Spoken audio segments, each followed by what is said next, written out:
Hi, everybody. I'm Dr. Laura Sicola with Vocal Impact Productions. Last week, 20 Democratic candidates participated in the primary debates on the road to the 2020 presidential election. My take on these debates and all the upcoming debates moving forward is completely apolitical in nature. My goal is to look at their leadership image, their communication styles, their messaging strategies, and what they're doing that is or is not working for them, each individually moving forward. All of my interpretations are apolitical. I keep my own opinions regarding the politics itself to myself. So for me, looking at what happened in this first round of debates, the theme for the night should have been Make America Debate Again. And what I mean by that is that leading up to the 2016 election, I did an analysis of the Trump and Clinton messaging campaigns to look at what was working for them, what wasn't, why, and lessons to be learned from there. And I have that video available on my website for anybody who does want to see it at vocalimpactproductions.com/resources. It's the video entitled Finding Your Fans or Fanning the Flames, What Did Leadership Sound Like? And that was a talk that I gave at a number of locations around the Philadelphia area at the time. But what I was hoping, frankly, was that the candidates from this time around would have learned many of those lessons by now and taken them to heart in their messaging to avoid a repeat performance of their party from last time. But unfortunately, round one debates showed that so far the Democrats have failed to learn what are the most important lessons from their defeat. So they'd better sit up, take notice, take my advice moving forward, and do some improvement to their messaging if they're going to stand any chance to defeating the Republicans and specifically Donald Trump next November. So tonight, what I want to share is the three biggest lessons that I learned from 2016, which were sorely missing in the first round of debates here at 2020, and to share them with you. First, soundbite messaging for campaign promises. Now, what I mean by soundbites is that a candidate needs to be able to take their main promises, their main campaign promises, and distill them down into short, concise, easy to understand sound bites, 2 to 5 word messages that are easy for the listener to understand, to remember, and most importantly, to repeat, so that in conversation, love them or hate them, as far as the messages are concerned, that people will be able to discuss what you claim to stand for in simple terms. So it reinforces those ideas for everybody else who hears it. And that's something that Trump was particularly good at. So whether you loved him or hated him leading up to 2016, everybody was able to repeat his refrains, from Make America Great Again to repeal Obamacare, deport illegals, stop illegal immigration, even lock her up.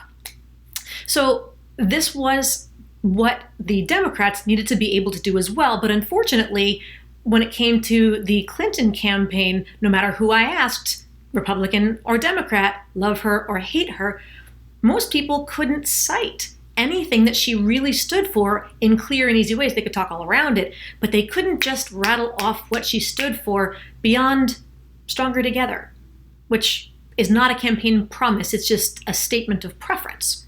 So not only do they have to be clear and concise, but the timing and the placement of those messages also matters. You have to be able to repeat them in your own messaging, meaning as the candidate. They should have been able to state them up front, then explain what those promises meant as the debate went on, and then end in the closing statements, bookending with another repetition of those same simple, repeatable phrases, as if to say, if you remember nothing else of what happened tonight, know that I stand for X, for Y, and for Z as far as the changes that will take place. There were a few places where candidates had some good sound bites, but they were just passing references. Like Michael Bennet said he wanted to end gerrymandering and to overturn Citizens United. And Kamala Harris mentioned that she had a 3 a.m. plan, but she didn't actually tell us what any of the stipulations of that plan were. There could have been some really great opportunities for simple, easy bullets right there. Second, those tight, concise, soundbite messages need to start with an action verb. Like any good resume, Action verbs are critical because they show the change that's going to happen. You need to be able to envision the before and the after. The key verb in your soundbite can't be to be. Like I said with Clinton, it was stronger together, meaning we are stronger together. It's a status. They really need me to understand. They need to make me understand what's going to be different through your promise. And Bennett's examples, like I mentioned, as far as overturning Citizens United and ending gerrymandering, they did that, but he glossed over them. He didn't bookend them, didn't mention them in the beginning or the end, and in the middle it was just a message, a mention, and then that's where it disappeared. Delaney said things like build infrastructure and improve education, but those are still very process-oriented. It's just building something.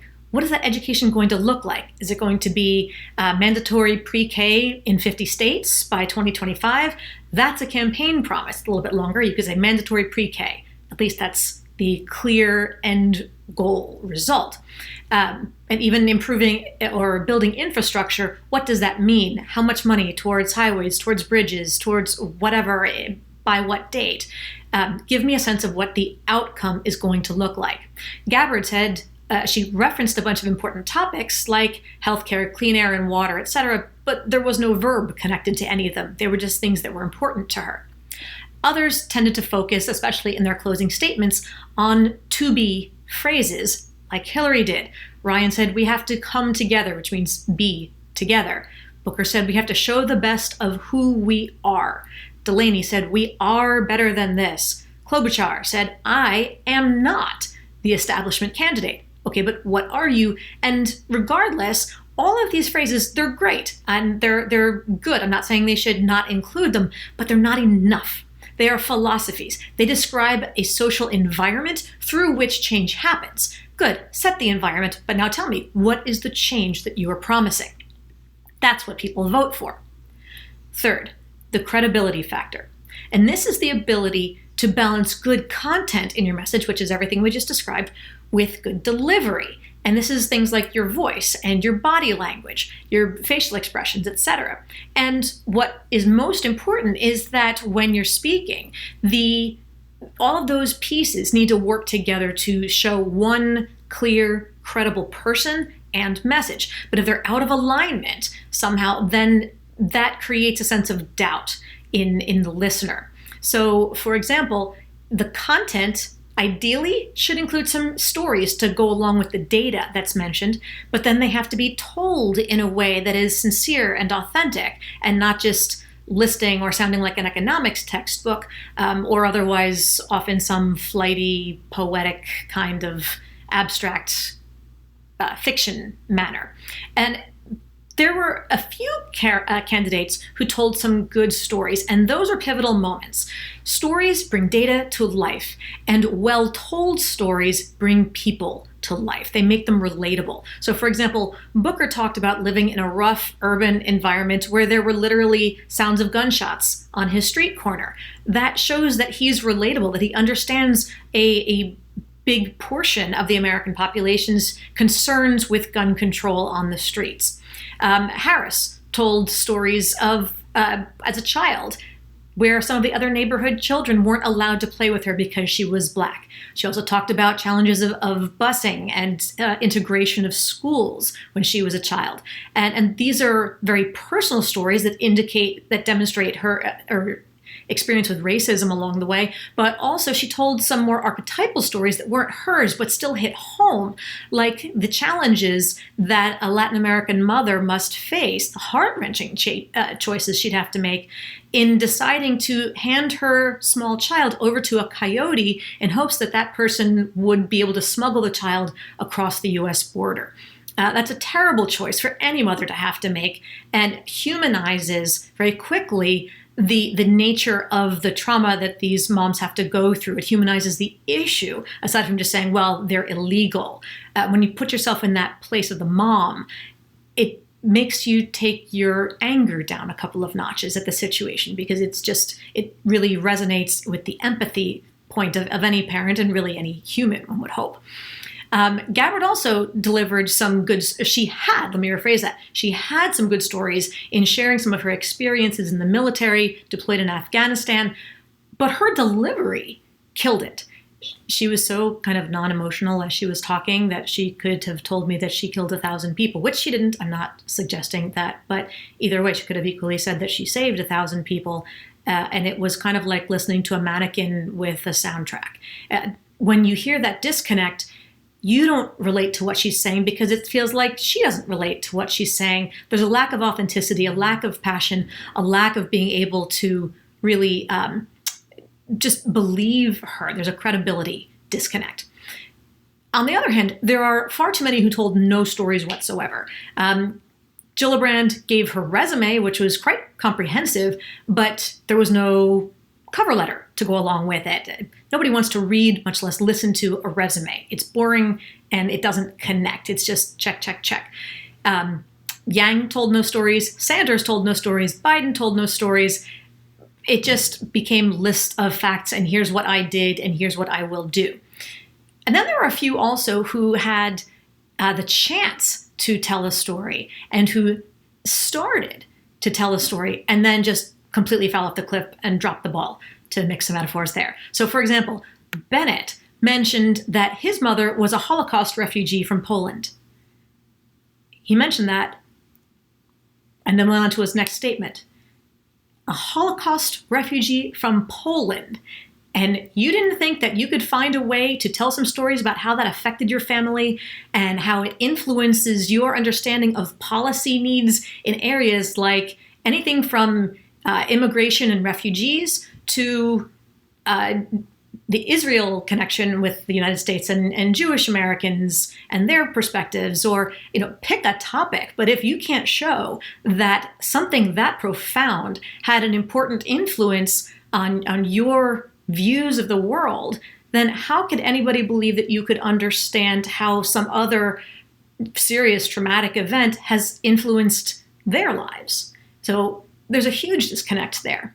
Buttigieg also, he talked about how he had trained on military assault rifles during his time in the military, but he failed to connect that to anything. I mean, if you're training on assault rifles, what did you feel when you were training on them? What did it make you realize as far as the power to take life or understanding of where these kinds of weapons do and don't belong, and thus how it would influence your policy choices moving forward? If you can't connect your life experiences directly to those kinds of issues through stories, which make them connectable, they make people connect on an emotional level, not just a cognitive level. Again, you're dropping the ball. You're missing your gold opportunities here to really connect and stand out from the other candidates. And with regard to that, standing out, being remembered for those concrete promises that people are willing to vote for, they have to come across as people who get it. That's really what these stories are all about. Do they make you sound like you get it? Because that's something that Donald Trump is fabulously good at, making people believe that he just gets it. Assuming you buy anything that he says, those who listen and want to buy into anything that he claims can do so easily because he's so convicted about it. So the Democrats need to take a page from that in their ability to tell and deliver a story in a compelling way if they have any hopes of landing the nomination and beating Trump to the White House.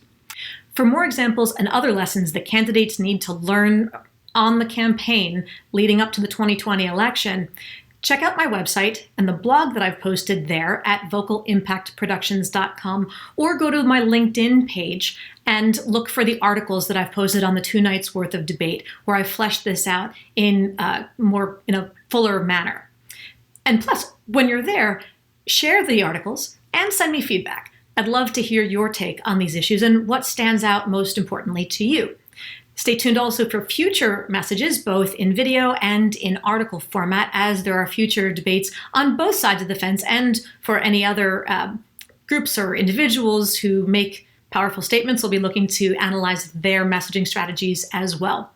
And from that matter, if you really want to know how these kinds of skills, strategies, and tactics can be used for you, how you can use them personally to project your best leadership image, to get more influence and bigger and better results both at work and at home.